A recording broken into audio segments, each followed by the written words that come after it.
And away we go. Welcome into the Night Cap, brought to you by BearcatJournal.com. Aaron is still uncomfortable not having an overlay, but not uncomfortable enough that he fixed it today.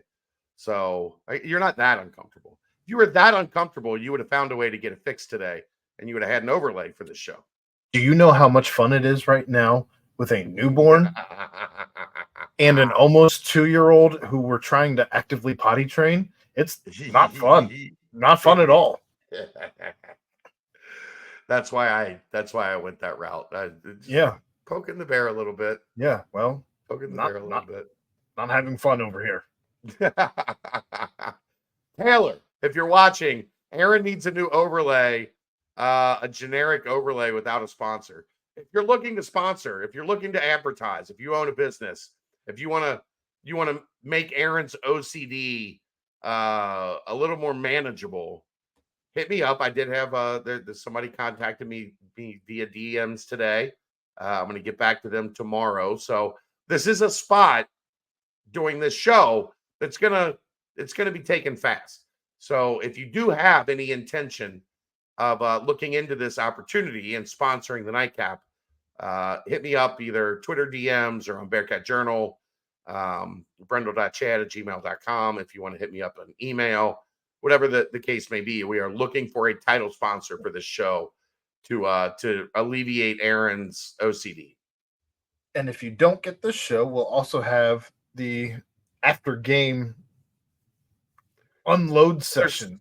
There's something else we're working on, another show that we're going to separate from the Nightcap, the post-game show that we do for football and basketball games. That's going to be a separate entity in the 2024-25 season for football and basketball. So there's a couple opportunities as we continue to grow that are out there. So hit me up if you have a business or if you know someone that has a business locally. Preferably, we like to deal with smaller local businesses that are top notch, top notch and deeply involved in the UC community. We can promote you and present you to a portion of the fan base that you are looking to advertise to. So anywho, let's get it rolling, Aaron. We didn't have a lot tonight on the UC front. There was a decommitment, which is going to happen.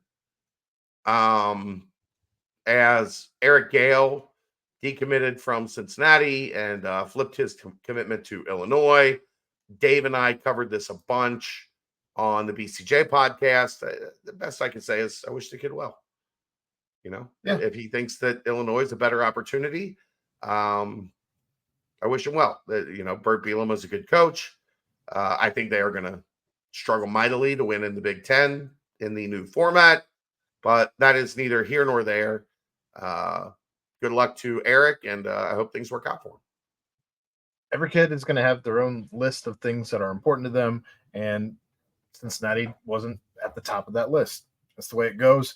And we talk about this all the time. If you are not able to just digest the kid decommitting from Cincinnati and going somewhere else, this new conference in the Big 12 is not for you, because there's a lot of it.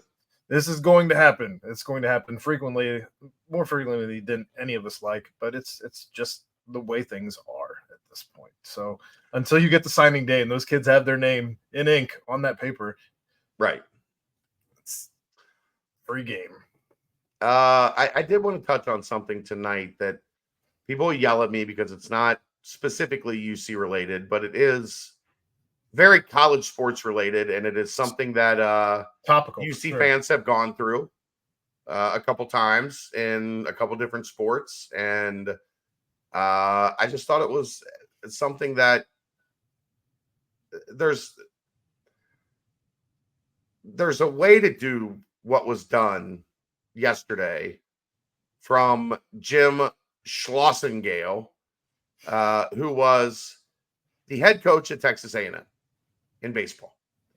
And Texas A&M got all the way to the College World Series. They made it to the championship round. They lost a best 2 of 3 battle with Tennessee in the third game. And today, whatever it was, Schloss and Gale, I think it was yesterday, but I don't remember. Like Monday was the championship. Tuesday, he took the job. Today was kind of a lot of the backlash. Basically because Monday, after they lost the championship, a young reporter asked Schloss and Gale about the Texas job. And he undressed the kid on the mic. And then when the mic turned off, he went after him off the mic and dumped all over the kid for asking the question. Which is crazy behavior of a guy who is a professional and works with student athletes. Yes. And guess what that kid, I believe the kid was a student at Texas A&M that asked the question. So this is even if he wasn't, he was just out of school. Like it's somebody that's pretty new to the industry. Aaron, I can't understand why coaches haven't learned to just shut up. Just shut up in these times. Like so many times. And guess what? This guy did this a couple years ago at TCU when he took the Texas A&M job. Promised everybody at TCU, I don't want to, this is my dream job. I don't want to go shut up with the dream job thing.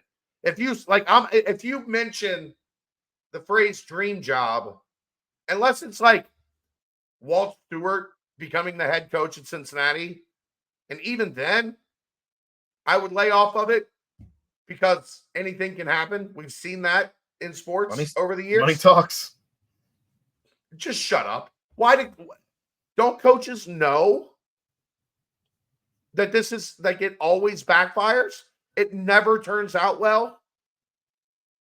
If you're actually looking and you're not truly about that life.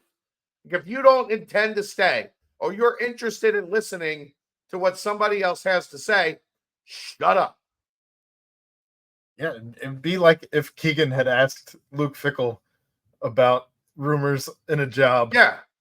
And then Luke's like, no, I love it here. What do you mean? This is everything I ever wanted.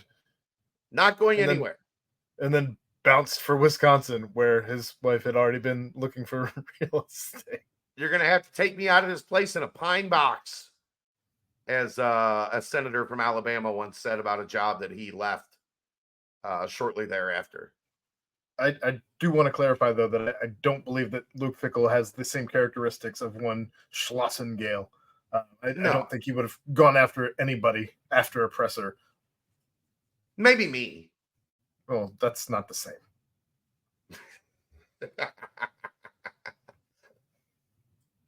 He went after me during pressers. Deservedly so. Which is what most coaches here do. They come after me during pressers. We don't have to do it afterwards. We do it on camera. It's a rite of passage. Yeah, I'm okay with it. I don't mind it. The whole Brad Chendall thing in Kansas was a little bit of a kerfuffle, but other than that, bring it on. Yeah. I don't know, Aaron. I just why can't they just shut up? Don't they know that this has longer term repercussions? I guess they just think, you know what? I'm going to Texas. It's a new ecosystem. I don't care how many people I piss off at Texas A&M. That's now my rival. Ed Cooley going from Providence to Georgetown is an 11 on the scale of some of this, where people ask and coaches get upset and act offended that someone might think that they are changing zip codes or area codes or whatever you want to call it. Help me understand it. Why do coaches continue to do this? I can't help you understand that because I can't place myself in that psyche. That said, it's not the first time we've seen this. It's not going to be the last time that we see this. No, it's not anything new. But this is where we've talked about it for years, where people like myself even defend the transfer portal because you up until it took COVID. It took an entire national shutdown to allow the kids to be able to do this and freely jump from team to team. But they weren't allowed to do this when their coaches were doing this. So now it puts the kids on an equal playing field with coaches who just decide to chase the bag. Well, now kids are also allowed to chase the bag for right or wrong. It is what it is, but it at least puts them on an equal playing field and gives them the right to actually leave a school who they came to the school largely in most part, I would think, because of the coach, especially back when you didn't have NIL. Right. You weren't chasing bags. There was some bags. It was the SEC. They were chasing bags, bro. It was a little different. In any case, it was just bags of it was McDonald's bags stuffed with cash instead of checking accounts with six figures, large six figures. But don't give a kid an actual cheeseburger because that's a whole different. That's a whole different fiasco. It was less of a crime to give him a bag of cash than it was to give him a bag with cheeseburgers in it. It's crazy. But I don't know. This feels like there's at least it's almost a defense for why there is open market for kids to find themselves in a better position, at least what they believe to be a better position. Let them make their decisions, make their mistakes, make their improvements. Again, for better or worse, it is what it is. But you have coaches doing this all the time. We'll forget about this next year. I think this is going to stick with this guy, although it didn't stick with him from TCU. So what makes you think it would stick with him from Texas A&M? Other than they played for a championship, and then the next morning they played for a championship. The coach flew back to Texas A&M. The Texas athletic director had been waiting in the parking lot of a cemetery for 4 hours. Tweeted out one of these today from the cemetery, waiting for the coach to arrive back at his house so he could go meet the coach at his house in the middle of the night to hire him away. I thought they closed cemeteries after dark. Yeah, Dave said he sat outside the gates of a cemetery. He just didn't want his car to be noticed. Just creepy. And I guess nobody's going to drive to a cemetery and notice your car.